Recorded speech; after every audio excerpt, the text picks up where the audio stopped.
Thanks for joining us. I'm Megan Roberts. The 7th Assembly of Nunavut is now open. Commissioner Eva Kamenik-Ariak marked the occasion earlier today in Inuktitut. I now declare open the first session of the 7th Legislative Assembly. Thank you. Nunavut's new premier and 8 members of cabinet were sworn in today. This is the first time in Nunavut's history that a premier has a gender-balanced cabinet. In the first session, Premier John Main spoke about his colleagues and the future of the territory. I am proud to be part of this strong group of leaders who are called to lead from all regions of Nunavut and a wide range of backgrounds. I'm excited to move Nunavut forward beside these 4 women and 4 men who are ready to serve Nunavummiut. 21 members were sworn in as MLAs in the morning. CBC News spoke with some first-time MLAs about what their priorities will be. There's a lot of issues. Obviously, it's a high cost of living, and then there's housing, and then we've got to think about the youth, right? So those are the main stuff I'm going to push forward to. Through my campaign trail, I've heard a lot of issues such as health care, not providing to the maximum care that can be provided. And also food security is a big issue that we're seeing, and also housing. The next sitting of the legislature is expected to begin on March 5th of next year. The Yukon Party's newly elected members were sworn in today in Whitehorse. The party won 14 of the 21 seats in the territorial election at the beginning of the month. The ceremony started with Premier-elect Curry Dixon taking the oath as the Copperbelt North MLA.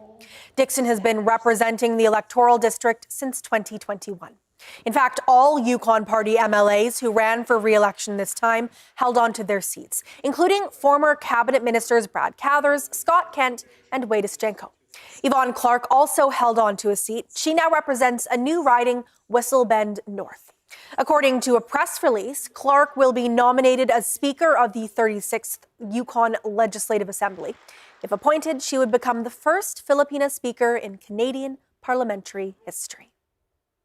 Delaunay Northwest Territories has launched a new canine screening program to help keep alcohol and drugs out of the community. It follows in the footsteps of Fort Good Hope, which launched its screening program last May. North of 60 canine detection services and its sniffer dogs screen flights headed to both communities. If the dog detects illicit substances, they are seized and the RCMP step in. A spokesperson for the RCMP says the service is not a police program and officers act only after they're alerted to a detection. Leaders in Fort Good Hope say the program began out of growing concern about drugs and alcohol coming in with no controls in place to stop it. They say the sniffer dogs are effective and there's proof. We've seen a documented decrease in crime statistics, especially domestic violence, and a decrease in mental health crisis and calls for service. And that's all we want. There isn't a person in Fort Good Hope that isn't directly affected by this. Over the years, we have lost different community members, mothers, fathers, sons, and daughters. That success has prompted Delaunay to do the same for its incoming flights. Satu Dene Council Grand Chief Wilbert Cushon says Delaunay adopting the program is a positive step, but he says there's still more work to do to keep harmful substances out. And he wants to see more communities continue to work together. The Denetah First Nation in northwestern Alberta has declared a local state of emergency in response to an escalating mental health and addictions crisis. The chief says the community's resources are overwhelmed. He says the declaration is a call for immediate help from both the Alberta and federal governments. He wants funding for prevention and recovery support and culturally appropriate mental health care. In a statement to CBC News, the government of Alberta said it recognizes the seriousness of the crisis and is committed to ensuring Indigenous communities have the support they need. Innu leaders in northern Quebec are also calling on the government for help. They say organized crime is on the rise in their communities. Leader from all 9 Innu communities met with Quebec's Indigenous Affairs and Public Security Minister this week to discuss the problem. Last week alone, local police say 3 different buildings were torched by Molotov cocktails. Local leaders say criminal gangs have infiltrated the area, recruiting people, getting them hooked on drugs, and sexually exploiting women and girls. Indigenous Affairs Minister Ian Lafreniere wants to table legislation to create a regional police force to serve Indigenous communities. That will be on the agenda next week when he meets with all First Nations chiefs from Quebec and Labrador. A new food bank is open in Kugluktuk, Nunavut. It's the latest effort to help with food insecurity in the community. The CBC's Mahnur Mubarak has more. More than 200 bags filled with groceries were given out on the Kugluktuk Food Bank's opening day. The Emergency Food Bank is a Hamlet-led initiative. They say it's meant to help families experiencing critical food shortages who can't afford the basic necessities. There are things like sugar, flour, and milk, and it has a freezer for storing meat. People in Kugluktuk say it fills a need in the community. I think it's good that the community gives here and there when it's hard to get by. I'm happy for the community because there was a lot of the hungry people and I feel, sorry for them. But I'm happy to share. It feels good on the heart to see people having food again in their hearts and in their homes, and it kind of feels uplifting and much better. Kyle Shumailik is helping lead the project. He says he hopes the food bank will support those who are struggling. I hope that people have enough to sustain through the weeks to feed their families and stuff. And be fed. The least requirement you should have is food. The food bank will be open once a week on Wednesdays. Mahnur Mubarak, CBC News, Kugluktuk. Some families in the Northwest Territories are struggling to afford food right now. The Salvation Army gives out food hampers to people in need in Yellowknife, and it says demand is going up. The organization now gives out about 100 hampers a week. That's up from about 90 a week this time last year. In fact, demand has been going up. The organization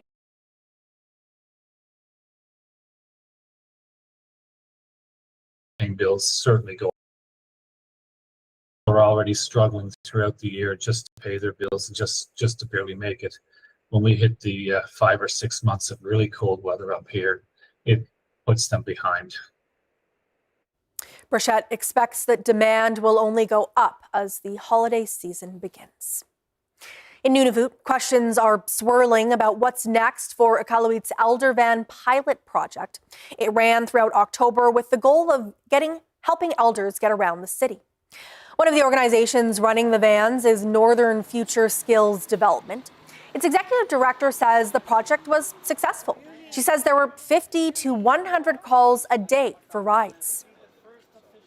We've heard that the elders were really happy with the service, that it's much needed for them to be able to be independent and just being able to pick up the phone and calling this service to be able to go to the grocery store or do like going to medical appointment by themselves.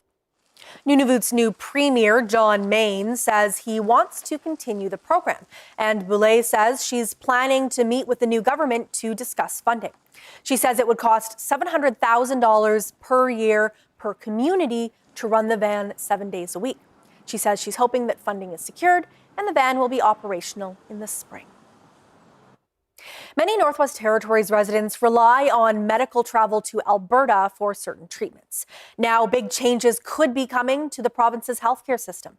The Alberta government plans to allow doctors to work publicly and privately in an effort to reduce wait times for some surgeries. Sam Sampson shows us the Alberta Premier's message and tells us about some questions it raises. This greatly benefits everyone on surgical wait lists. In a 7-minute video, Alberta's premier promises a solution to surgery wait times in the province. As healthcare shouldn't be about blind and outdated ideologies or politics. Danielle Smith says surgeons should be able to do both public and private work. That doctor could also perform an additional 200 or 300 more surgeries for patients who can afford to pay for the cost themselves. I think people are actually overworked right now, and burnout feels like it's at an all-time high. So I don't know how much capacity there is to add on extra work. Their surgery day. Paul Ryan was one of 80,000 Albertans on the list for an elective surgery. The 46-year-old waited 2.5 years for his hip replacement, and he says he would have paid to get it sooner. It was that bad. My quality of life, I suffered every day. I was waking up angry, depressed. It was taking a real toll on my life. So I definitely would, at that point there, my wife and I both said we would have done anything. You can always make more money, but you can't get your health back, right? Right now, Alberta contracts private surgical clinics to provide things like outpatient knee and hip replacements. The province promises no public money will fund private surgeries, but health policy experts say this could change the healthcare system dramatically. This has never been done before. Fouffard worries the new system would actually drain public resources since there could be more money in private surgeries. He's also concerned about a possible two-tiered system. Are we comfortable as a country with the fact that we have two parallel streams and that some people with additional means can gain access in a way that the rest of us cannot? Physicians say they need more details. Those will come when the bill is expected to be introduced later this month. Sam Sampson, CBC News, Edmonton. A new report looking at healthcare worldwide shows a link between greater privatization and higher mortality rates. This comes as several Canadian provinces move to expand reliance on private healthcare services. Christine Birak has more. As governments in Alberta, Quebec, and Ontario make plans to privatize more healthcare services, a new report featuring a comparison between countries shows a lot depends on who pays for healthcare and who delivers it. Out of 25 OECD countries, the ones with greater for-profit privatization have worse outcomes, including lower life expectancy and higher avoidable deaths. Different governments are pursuing options for privatization to help balance to the books at huge cost. While most of this country's healthcare is still publicly delivered, it may be surprising to see Canada's already above average when it comes to private financing, with payments coming from out-of-pocket spending and private insurance. Still, some doctors say privatization can speed up access. What's most important for the Canadian public is getting access to care. Our wait times are absolutely punishing for the patient population. Others say private clinics simply take doctors and staff out of hospitals. It doesn't really shorten the wait list, it just rearranges it so that those who have more money can get seen faster rather than those with the biggest medical need. While the new report didn't look at scans and testing, Alberta's Auditor General recently found after the province moved to privatize diagnostic services, an unusually high number of errors were reported, including missed or incorrect diagnoses of serious conditions, going from 25 before privatization in a year to 145 after. I started out not having cancer. I didn't have to go through any of this. Lita Bablitz was told she had breast cancer. After her breast was removed, she was told it was a mistake and the government couldn't hold the company accountable. It can't happen because that could be damaging to a private interest. The damage to me receiving a mastectomy I didn't need was listed as not that harmful. Alberta said privatization would save millions. Instead, the cancelled contract cost taxpayers tens of millions. Bablitz worries more private care will leave others in the same boat or worse. Christine Birak, CBC News, Toronto.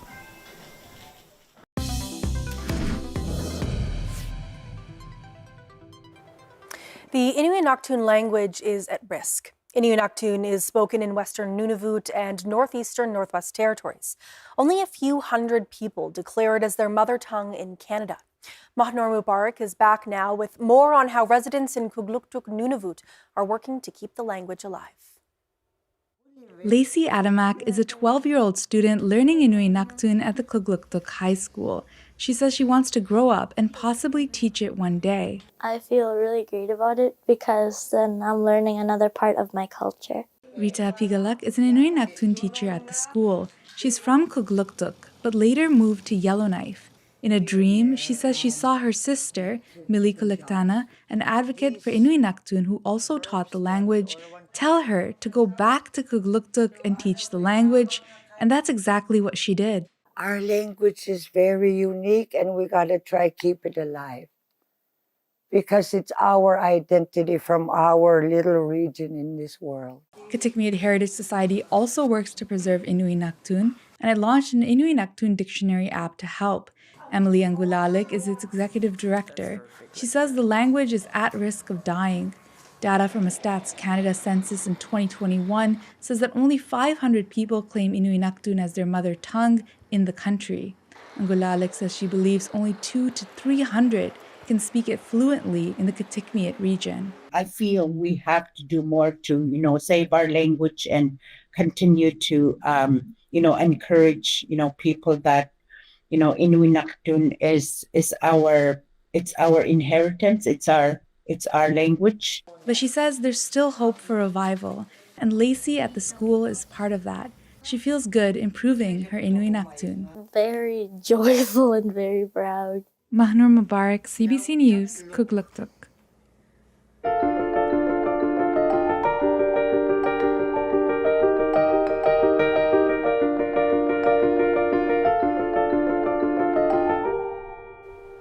Prime Minister Mark Carney is in the United Arab Emirates to make deals and signal that Canada is open for business. Carney met with the president of the UAE on Thursday as the two countries signed an investment agreement. But as Ashley Burke reports, deepening ties with the Gulf country comes with political risk. This is the only part of the Prime Minister's day the UAE allowed Canadian media to film. Mark Carney touring the biggest mosque in the country. It cost hundreds of millions of dollars to build and is a symbol of the UAE's wealth. And what attracted Mark Carney here. It's truly humbling, inspiring for me to see, and a testament to Sheikh Zayed, testament to the Emirati people. Behind closed doors, the Prime Minister met with the UAE's president, signing a new investment deal and launching talks toward a free trade agreement with the UAE. What it says to Canadians is that there's a bigger world out there than just the United States. And if we are going to diversify our trade, if we're going to prosper, we have to go out there and actually drum up some business. Carney wants the UAE to invest in Canadian projects like ports, mines, and liquefied natural gas. And for Canadian companies to expand their construction, aerospace, and agriculture to the UAE. When you know how to navigate the UAE and have ties in the UAE, it allows you to have those external relationships also with other Arab countries. But human rights groups want Carney to speak up about allegations the UAE is funding a paramilitary force accused of atrocities in Sudan, claims it denies. Prime Minister Carney can send the simple message that we refuse to build our economy on the backs of emaciated corpses and mass graves. That cannot be the cost of doing business. The Prime Minister's office says Carney and the President discussed a range of security issues in the Middle East and Africa, but wouldn't say if that includes Sudan. They also said that Carney doesn't have time to answer journalists' questions before taking off for South Africa on Friday for the G20. Ashley Burke, CBC News, Abu Dhabi. More and more ultra-processed foods are showing up in our diet, and new research suggests that it's linked to increased risk of chronic diseases, including some you may not link to what you eat. As Jennifer Yoon explains, experts say now is the time to take action. TV dinners, mass-produced spreads, and breakfast cereals. Millions of Canadians eat ultra-processed foods. Now a warning from top global experts on how harmful they are. Human beings are not adapted to ultra-processed food. In a series of studies published in The Lancet, researchers found eating more ultra-processed foods was associated with higher risk of several diseases like obesity, type 2 diabetes, heart disease, and depression. In Canada, more than half of the foods we buy are ultra-processed, a figure that has more than doubled since the 1930s. This is the most convincing explanation for the pandemic of chronic diseases. Ultra-processed foods are made to be super palatable. They're also easy to prepare, have a longer shelf life, and are often cheaper. This researcher says food literacy is a big contributor to childhood obesity in Canada. Simply understanding how to hold a knife and chop up vegetables. That's a simple food skill that some families and children do not have. But that's only one piece of the puzzle. They're not just more convenient, they're the only option for people depending on their circumstance. This food bank offers whole foods, but they know some people can't use them. Oftentimes they don't have access to a proper kitchen to safely store and safely prepare fresh foods. But there are ways to reduce consumption. Some countries have free school lunch programs focused on whole foods. Others have labeling requirements for unhealthy foods. Canada can take steps too, says this researcher. We have a great opportunity to address the chronic diseases that we're facing in this country by changing the food system, and we can't just be the last country to do so. Researchers argue policies that help Canadians access and choose healthy food will prevent diseases down the line. Jennifer Yoon, CBC News, Toronto. Hudson's Bay auctioned off 27 pieces of its fine art collection in Toronto on Wednesday night. The event brought in art lovers, and historians who vied for a chance to own one of the rare paintings. Winston Churchill's oil painting was the big catch of the night. The CBC's Michelle Song was at the auction in Toronto. All 27 paintings from the Hudson's Bay Company's art collection sold above its estimated sale price, with bids ranging from tens of thousands of dollars to over $1 million. The auction house called the sale a success. The star of the auction was the oil painting of Marrakesh by former British Prime Minister Winston Churchill. That sold for almost $1.6 million. It was estimated to go for $400,000 to $600,000, very low in comparison to similar paintings, according to this expert. One of his other paintings of Marrakesh that was done a few years later than this one went on sale, well, it's just about 4 years ago. And it sold for a lot of money. It sold for well over £8 million. So relatively speaking, the estimated price on this particular one, and it's quite similar image, about the same size, also an oil painting on canvas. So this one, the estimated price is around $500,000 Canadian. Another notable sale, the Frederick Marley Bell Smith painting from 1894 of pedestrians strolling along rainy Toronto streets. It sold for almost $700,000. Two 19th century wartime pieces from William Birksey, who is one of the founders of the City of Toronto, those selling over $100,000. The auction house says it's rare to see all paintings sold in a single auction. That Hudson's Bay sale at Heffel today was incredible. We had a lot of enthusiasm leading up to the previews, and we knew the sale was going to be very successful. The Hudson's Bay collection is a reflection of the company's long history, spanning centuries. The now dissolved company started the sale of its artifacts to pay off its debt of nearly $1 billion. The auction house will be selling the company's remaining pieces in a series of online auctions, stretching into the next year. Michelle Song, CBC News, Toronto.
And that is Northbeat for tonight. For news anytime, go to cbc.ca/north.